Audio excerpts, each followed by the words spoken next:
sehat, dan pastinya tetap pintar. Iya. Halo, calon pemimpin-pemimpin yang hebat. Bagaimana kabarnya? Baik, Sehat. Itu harapan bunda-bunda semua ya. Kangen rasanya. Iya, Iya. lama tidak ketemu kangen sama Betul. anak-anak. Bagaimana kabarnya anak-anak mulai kelas 1 Sampai kelas 6. Pastinya semua sehat ya. Puji Tuhan. Puji Tuhan. Iya, Bunda Adik. Ya. Hari ini hari Minggu, Betul. bertepatan dengan hari Paskah. Iya. Kita mau beribadah bersama. Meskipun saat ini kita tidak berkumpul, tapi tidak mengurangi hadirat Tuhan untuk kita rasakan saat kita memuji dan menyembah Tuhan. Ya, betul sekali anak-anak. Meskipun saat ini kita saling berjauhan seperti ini karena kondisi yang tidak memungkinkan, tapi yakinlah Tuhan ada di antara kita saat ini. Iya, betul. Sudah siapkan hati, mari kita memuji Tuhan dengan sepenuh hati. Nanti semua ikut memuji Tuhan ya. Ayo, yang kakaknya, adiknya mau diajak ikut, silahkan. Kita mau memuji Tuhan, menyembah Tuhan dengan segenap hati. Sebelumnya kita akan berdoa dulu. Silakan Bunda. Ya, kita mau berdoa dulu ya anak-anak. Mari kita tutup mata, kita lipat tangan. Tuhan Yesus, kami bersyukur pagi hari ini kami boleh kembali untuk beribadah bersama Tuhan. Kami siapkan hati kami rindu, kami memuji memuliakan nama Tuhan, kami rindu bersukacita dan nama Tuhan ditinggikan dan dipermuliakan. Terima kasih Tuhan Yesus. Haleluya. Amin. Mari kita pujikan oleh nama kemuliaan.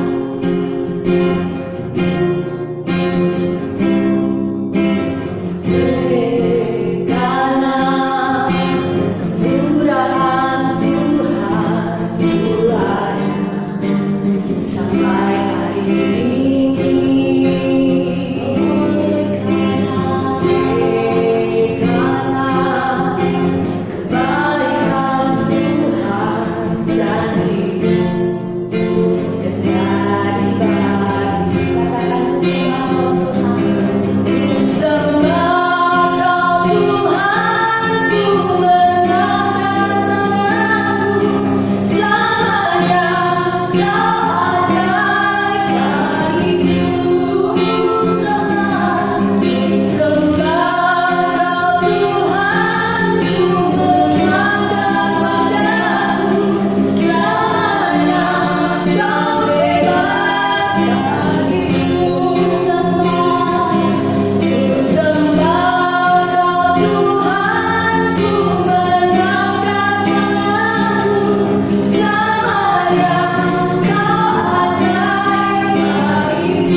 Bagaimana?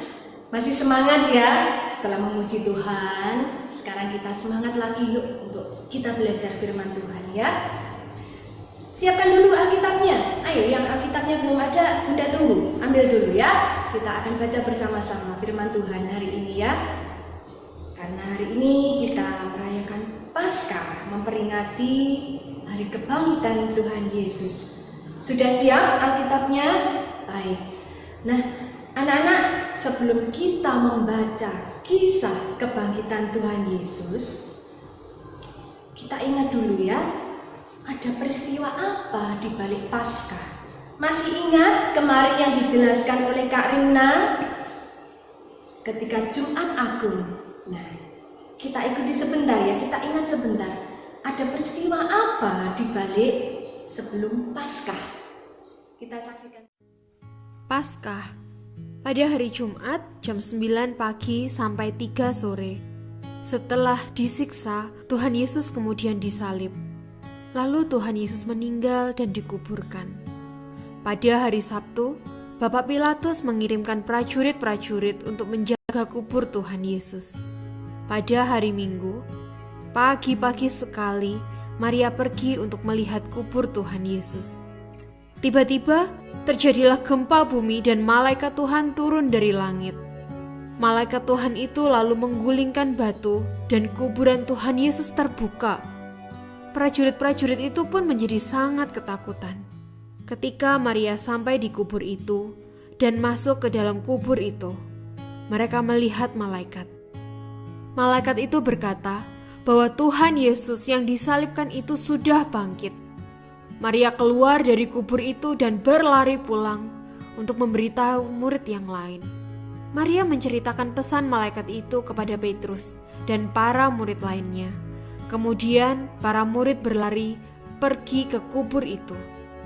Setelah itu Tuhan Yesus menampakkan diri kepada para murid-muridnya. Dan Tuhan Yesus berkata kepada mereka, "Salam damai sejahtera bagi kamu." Ayat hafalan, "Ia tidak ada di sini. Ia telah bangkit." Lukas 24 ayat 6. Itu tadi adalah sekilas ada peristiwa apa di balik Paskah. Lalu apakah tayangan tadi dibuat seperti itu saja tanpa ada dasarnya? Tentunya tidak. Coba semua buka Alkitabnya ya. Buka di Markus 16 ayat 1 sampai dengan 7. Markus 16 ayat 1 sampai dengan 7. Sudah semua? Kita akan baca bersama bergantian. Imam ayat yang ganjil, sedangkan penolong ayat yang genap. Baik, bisa dimulai. Kita baca dari judul perikopnya, kemudian imam. Ucapkan ya, baca Alkitabnya diucapkan. Kebangkitan Yesus. Satu, kelompok imam. Yang kedua, ayat kedua, kelompok penolong. Dan pagi-pagi benar pada hari pertama minggu itu, setelah matahari terbit, pergilah mereka ke kubur. Tiga, imam. Lalu yang keempat, penolong. Tetapi ketika mereka melihat dari dekat, tampaklah batu yang memang sangat besar itu sudah terguling. Ayat 5, imam. Ayat 6, penolong. Tetapi orang muda itu berkata kepada mereka, "Jangan takut, kamu mencari Yesus orang Nazaret yang disalibkan itu. Ia telah bangkit. Ia tidak ada di sini. Lihat, inilah tempat mereka membaringkan dia." Ayat 7 bersama kita. Tetapi sekarang pergilah, katakanlah kepada murid-muridnya dan kepada Petrus, ia mendahului kamu ke Galilea. Di sana kamu akan melihat dia, seperti yang sudah dikatakannya kepada kamu. Nah, anak-anak, coba kita bayangkan seandainya saat itu kita yang ada di kubur Yesus. Sedangkan kita tahu bahwa Yesus memang benar-benar dikuburkan di situ. Tapi saat akan kita jenguk ke dalam kuburnya, ternyata tidak ada. Kira-kira nih, apa yang kalian lakukan?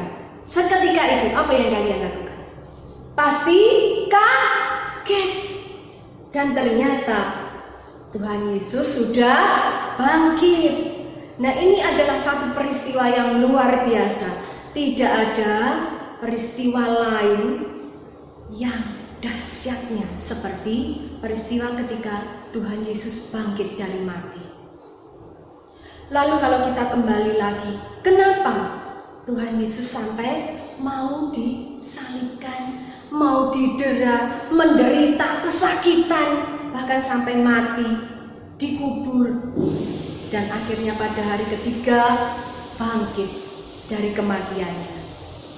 Nah, anak-anak, peristiwa Paskah adalah satu bukti bahwa Allah mengasihi manusia, mengasihi bunda, mengasihi anak-anak, mengasihi kakak, mengasihi adik, mengasihi semua manusia. Dengan terbukti apa? Tuhan merelakan anaknya yang tunggal untuk didera, disiksa, rela mati untuk manusia karena kasihnya kepada manusia. Anak-anak, coba perhatikan, Bunda punya video nih. Bunda punya video, kalian perhatikan. Di sana ada satu perubahan. Nah, perubahan apa? Perhatikan dulu videonya, yuk kita lihat sama-sama.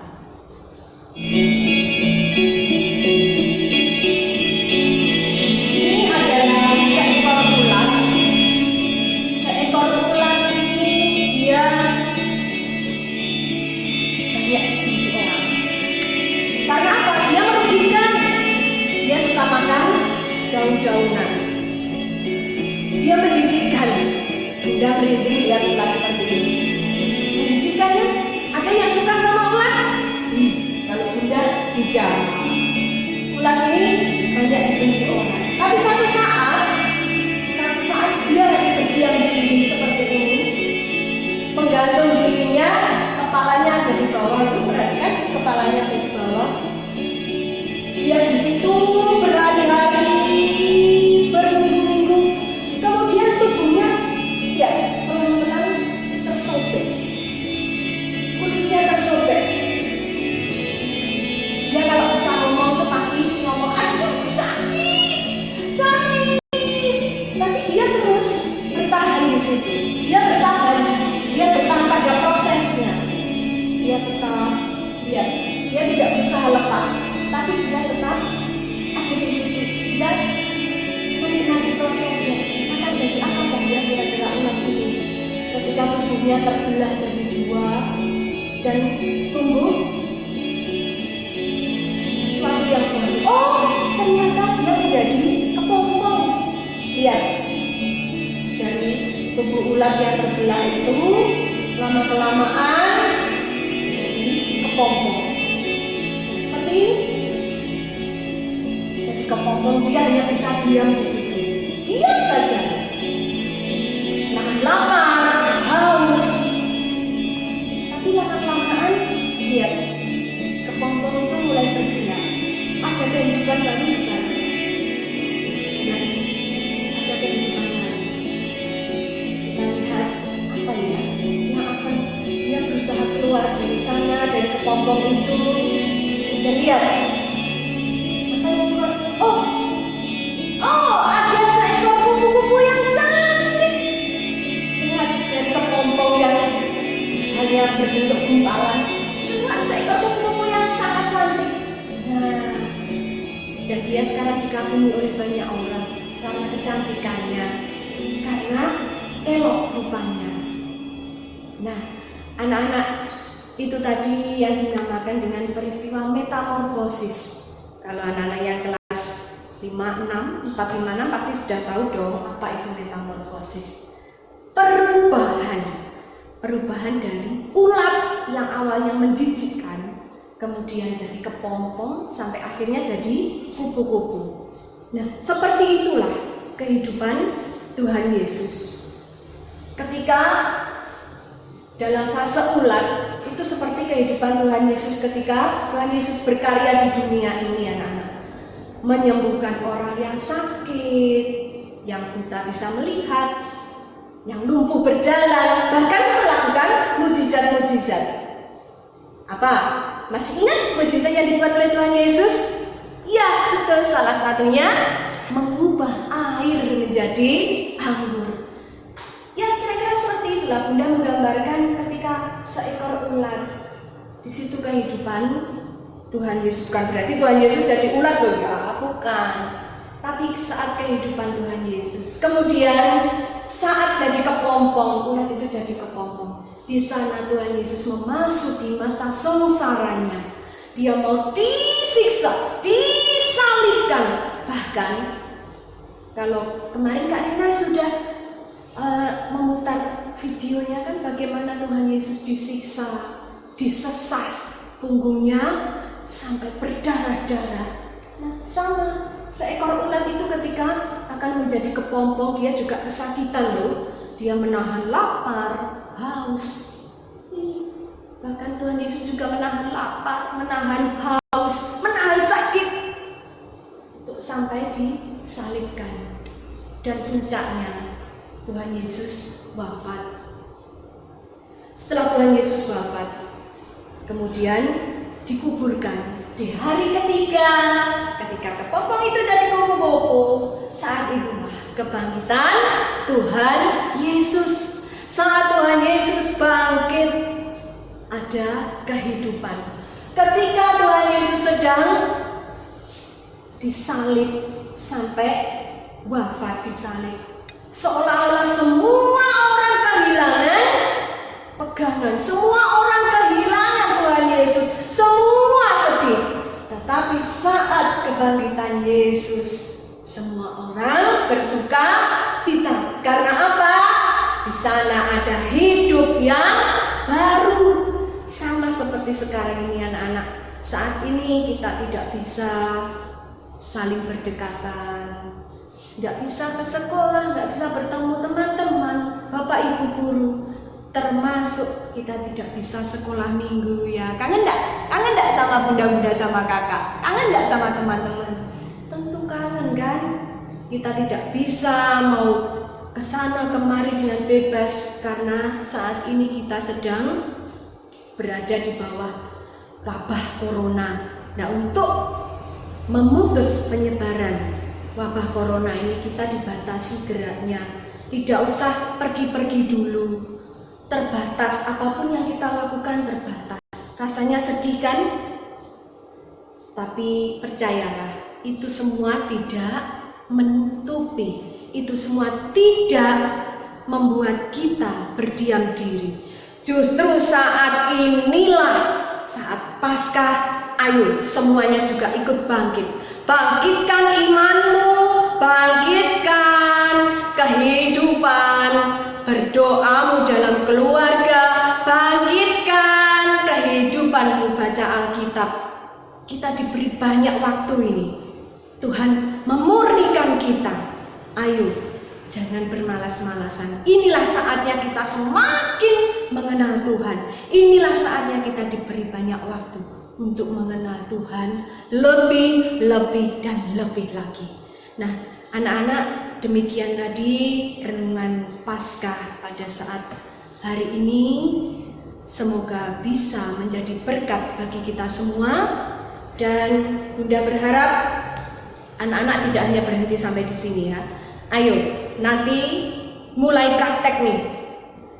1. Berdoa dalam keluarga. Bangkitkan kehidupan doa di dalam keluarga masing-masing. Berdoa bersama mama, papa, adik, kakak, siapapun yang ada di rumahmu. Ayo, mulai dengan misbah keluarga. Ada renungan singkat, pasti luar biasa. Yang kedua, ayo, yang baca Alkitabnya masih putus-putus, mulai saat ini bangkitkan lagi. semangat baca Alkitabnya. Oke? Jangan putus-putus. Ini kita banyak waktu. Kita diberi banyak waktu untuk semakin dekat dengan Allah. Jangan sia-siakan waktunya. Baik anak-anakku, di hari kebangkitan Tuhan ini, mari kita pun turut bangkit bersama Tuhan. Jangan menjadi lemah. Percayalah, Tuhan sudah siapkan yang lebih indah bagi kita semua. Nah, anak-anak, Alkitabnya silakan ditutup. Kita akan berdoa syafaat. Kita dengarkan teman-teman berdoa syafaat. Tuhan Yesus, kami mohon agar virus corona cepat berakhir, Tuhan.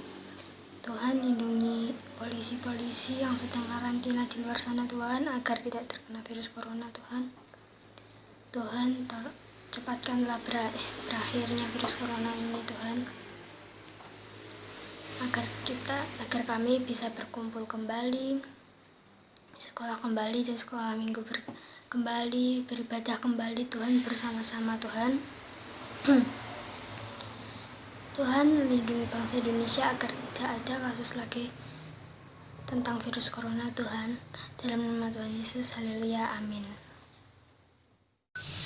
Tuhan Yesus, kami berdoa untuk para tim medis agar bisa menangani pasien yang terkena corona, ya Tuhan. Dan juga berkati dokter-dokter yang menangani agar selalu sehat dan tidak terketularan virus corona, ya Tuhan. Dan pasien yang terkena virus corona agar Kau sembuhkan dan tidak bertambah lagi, ya Tuhan. Terima kasih Tuhan, haleluya, amin. Tuhan Yesus, terima kasih atas penyertaan-Mu hari ini. Saat ini kami sedang berserah kepadamu karena Engkaulah Allah yang dapat menaklukkan segala perkara. Tuhan, kami akan berdoa untuk Kota Blitar, tenaga medis yang layan corona, dan pemerintah yang mengatur segalanya. Kiranya Engkau memberkati mereka, ya Tuhan. Terima kasih Tuhan, haleluya. Nah, anak-anak, mari sekarang kita akan berdoa bersama-sama. Tutup mata, tetap dalam hadirat Tuhan. Tuhan memberkati engkau dan melindungi engkau. Tuhan menyinari engkau dengan wajah-Nya dan memberi engkau kasih karunia. Tuhan menghadapkan wajah-Nya kepadamu dan memberi engkau damai sejahtera. Yang percaya semua katakan amin. Shalom.